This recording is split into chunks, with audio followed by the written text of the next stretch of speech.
അങ്ങനെ നമ്മുടെ ബേബിയുടെ മഞ്ഞപ്പും അതുപോലെ തന്നെ തൈറോയിഡിന്റെ ടെസ്റ്റും ഒക്കെ വന്നു കേട്ടോ. അപ്പോൾ ഇതൊന്നും കുഴപ്പമില്ല, നോർമലാണ്. പിന്നെ മഞ്ഞപ്പ് ഏകദേശം ഒരു 11 ഉണ്ട്, കുഴപ്പമൊന്നുമില്ല. വീട്ടിൽ ചെന്നിട്ട് വെയിൽ കൊള്ളിച്ചാൽ മതി, ബ്രസ്റ്റ് മിൽക്ക് നന്നായിട്ട് കൊടുത്തേച്ചാൽ മതി എന്ന് പറഞ്ഞു കേട്ടോ.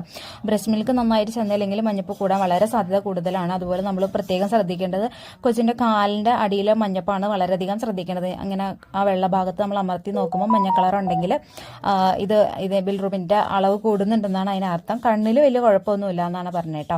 അപ്പോൾ ഇതിന് മുന്നേ ഉണ്ടായിരുന്ന കുട്ടിക്ക് നമ്മൾ എന്താ പറയുക, ഉറങ്ങുന്ന കുട്ടികളൊക്കെ ആണെങ്കിൽ ബ്രസ്റ്റ് മിൽക്ക് നന്നായിട്ട് കുടിക്കുകയില്ല. ഇത് കൂടാനുള്ള സാധ്യത വളരെ കൂടുതലാണ്. അപ്പോൾ ഇതിന് മുന്നേ ഉണ്ടായ കുട്ടി ഇതേപോലെ ഉറങ്ങുന്ന കുട്ടിയായിരുന്നു കേട്ടോ. അപ്പോൾ ഞങ്ങൾ അത്ര ശ്രദ്ധിച്ചില്ല, ബ്രസ്റ്റ് മിൽക്ക് നന്നായിട്ട് കുടിക്കാത്തതുകൊണ്ട് തന്നെ ഒരു 13 ദിവസമൊക്കെ ആയപ്പോഴേക്കും നമ്മുടെ ബിൽറൂബിനൊക്കെ 22-23 ആയി. എമർജൻസി ആയിട്ട് നമുക്ക് ICU കയറ്റേണ്ടിയൊക്കെ വന്നു കേട്ടോ.